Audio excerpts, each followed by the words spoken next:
নমস্কার বন্ধুরা, হিরাজ কিচেনে আপনাদের সকলকে অনেক অনেক স্বাগত জানিয়ে আজকে আবার একটি নতুন ভিডিও নিয়ে চলে আসলাম। আজকে আমি আপনাদের সঙ্গে শেয়ার করব কাঁচা আমের জ্যাম। এই ম্যাঙ্গো জ্যামটি আমরা বাজার থেকে কিনে থাকি, কিন্তু সেটা অনেক রকমের কেমিক্যাল দিয়ে বানানো থাকে। আর আজকে আমি কোনো রকমের কেমিক্যাল ছাড়াই দুটো উপকরণ দিয়ে এত সুন্দর একটা ম্যাঙ্গো জ্যাম আপনাদের সঙ্গে শেয়ার করব। আর জ্যাম তো প্রত্যেকটা বাচ্চাই পছন্দ করে, আর যদি সেটা কোনো রকম কেমিক্যাল ছাড়া হয় তাহলে তো ভীষণ ভালোই হয়। কোনো রকম জেলেটিন পাউডার ছাড়াই আমি এটাকে বানিয়ে নেব। চলুন, তার জন্য আমি এখানে আম নিয়েছি, কাঁচা আমটাকে পরিষ্কার করে ধুয়ে এইভাবে ছোট ছোট টুকরো করে কেটে নেব। একটু ছোট ছোট টুকরো করলে তাড়াতাড়ি কিন্তু সিদ্ধ হয়ে যাবে। তারপরে গ্যাসে একটা কড়াই বসিয়ে দেব। আমি কড়াইতে কিছুটা পরিমাণ জল দিয়ে আর কেটে রাখা আমের টুকরোগুলোকে আমি দিয়ে দিলাম। সামান্য একটু লবণ আমি ব্যবহার করছি।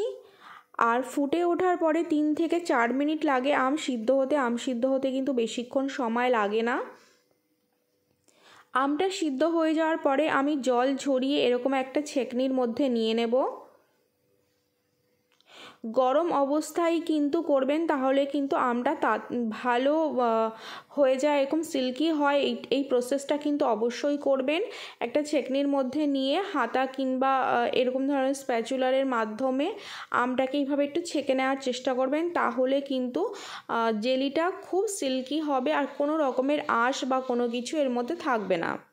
অনেক সময় কিছু কিছু আমে একটু সামান্য আঁশ থাকে, যার জন্য আমি এই প্রসেসটা করছি। কিংবা আপনারা হাত দিয়েও ভালো করে চটকে নিতে পারেন, সেটা হবে, কিন্তু এতটা ভালো রেজাল্ট পাবেন না।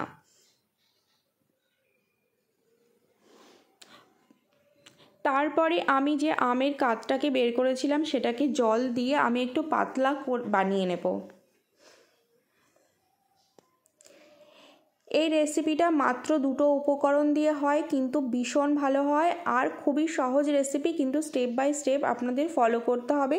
তার জন্য রিকোয়েস্ট করব পুরো ভিডিওটা অবশ্যই দেখবেন। আর আপনিও আপনার বাচ্চাকে কোনো কেমিক্যাল ছাড়াই এরকম জেলি বানিয়ে সকালে ব্রেকফাস্টে ব্রেডের সঙ্গে কিংবা এমনিও বাচ্চারা জেলি খেতে কিন্তু বেশ পছন্দ করে। এরকম ধরনের একটা ঘোল আমি বানিয়ে নেব। তারপরে কড়াইটা গরম করে কড়াইতে আমি ওই আমের কাতটাকে অ্যাড করে দিলাম। আস্তে আস্তে নেড়ে চেড়ে দেবেন, না হলে নিচে লেগে যাওয়ার একটু সম্ভাবনা থাকে। এটা ফুটে উঠলে আমি এখানে চিনি ব্যবহার করব। চিনি আমি এখানে 1 বাটি ব্যবহার করেছি। এই চিনিটার কোয়ান্টিটি আমি এই কারণেই বলছি না, কারণ কি কোনো আম বেশি টক থাকে, কোনোটা একটু বেশি মিষ্টি থাকে, যার জন্য চিনির মাত্রাটা বলা যায় না। আপনারা টেস্ট করে চিনিটা ব্যবহার করবেন, অল্প অল্প করে টেস্ট করবেন আর অল্প অল্প করে চিনি অ্যাড করবেন। কারণ কিছু আম টক কম, টক বেশি, এরকম তো থাকেই। মিডিয়াম আছে কিন্তু আমি এটাকে রান্না করে নেব। ঘনত্বটা অবশ্যই আপনারা একটু খেয়াল করবেন। যখন এরকম ঘনত্বে এসে যাবে তখন আমি এখানে 3 ফোঁটা গ্রিন ফুড কালার ব্যবহার করছি। এটা সম্পূর্ণই অপশনাল, এটা ব্যবহার করতে হবে এমন কোনো কথা নেই। এটা ব্যবহার করলে একটু কালারটা ভালো আসে, যার জন্য আমি ব্যবহার করছি। কিন্তু এটা ব্যবহারের স্বাদের কোনো তফাৎ হয় না, স্বাদের কোনো ডিফারেন্স হয় না। আর গ্রিন ফুড কালারের জায়গায় আপনার ইয়েলো কিংবা অরেঞ্জও ব্যবহার করতে পারেন। তারপরে আমি এরকম কাচের বয়েম নিয়েছি, আর এটা গরম অবস্থাতেই কিন্তু আমি কাচের বয়েমে ভরে নেব, তাহলে কিন্তু সেট হয়ে যাবে খুব ভালো। একবার ঠান্ডা হয়ে যাওয়ার পরে কিন্তু জেলিটা ভালো সেট হবে না। এর জন্য গরম অবস্থাতেই যে বয়েমে আপনি সেট করবে সেটাতে ভালো করে পরিষ্কার করে ধুয়ে শুকনো করে তারপরে সেটাতে রেখে দেবেন। আমার দেখুন দুটো বয়েমেই ভর্তি হয়ে গেছে, কত সুন্দর কালার লাগছে। আর এটা ঠান্ডা হয়ে যাওয়ার পরে কিন্তু একদম পুরোপুরি সেট হয়ে যাবে। আমি 2 ঘন্টা পরে ফিরে আসছি। দেখুন জেলিটা কত সুন্দর সেট হয়ে গেছে। আমি পাত্রটা উল্টেও আপনাদের দেখাচ্ছি, এটা একটুও পড়ছে না, এত সুন্দরভাবে সেট হয়েছে। আর মাত্র আম আর চিনি দিয়ে আপনারাও এত সুন্দর জেলি বাড়িতেই বানিয়ে নিতে পারেন বাচ্চাদের জন্য, আর বাচ্চারা ভীষণ খুশি হয়ে যাবে। দেখুন আমি চামচ দিয়ে তুলেও দেখাচ্ছি, এত সুন্দর হয়েছে। তাহলে আপনারা অবশ্যই বানাবেন আর আমাকে কমেন্ট করে অবশ্যই জানাবেন কেমন হয়েছে।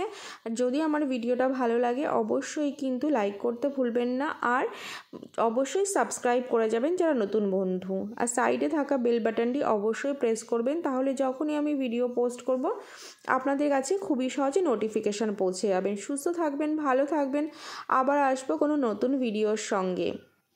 দেখুন এইভাবে ঢাকনা আটকে ফ্রিজে যদি রেখে দেন তাহলে কিন্তু 1 বছর পর্যন্ত এই জ্যামটি আপনারা রেখে খেতে পারেন। নমস্কার।